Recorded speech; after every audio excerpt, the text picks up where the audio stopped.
नमस्कार, TV9 मराठीच्या news top 9 मध्ये आपलं स्वागत। मी प्रज्ञा। पाहणार आहोत सुरुवातीलाच 9 राजकीय बातम्या।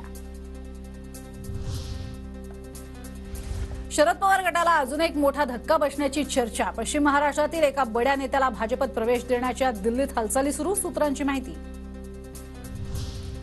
जयंत पाटलांच्या भाजप प्रवेशाच्या चर्चेनंतर जयंत पाटलांचं स्पष्टीकरण, कितीही चर्चा होऊ दे मी कुठेही जाणार नाही असं वक्तव्य। तर मोदींच्या संकल्पाला साथ देण्यासाठी कुणीही सोबत येऊ शकतं, पण जयंत पाटलांसोबत माझा कोणताही संपर्क झाला नसल्याचं बावनकुळेंचं स्पष्टीकरण। मवियातील अनेकांचा थेट आमच्याशी संपर्क, पुढच्या काळात चित्र स्पष्ट होईल, सुनील तटकरे यांचं सूचक विधान। भाजपकडे मोठी ताकद असूनही आमच्याकडचे लोक लागतात, सुप्रिया सुळेंचा खोचक टोला।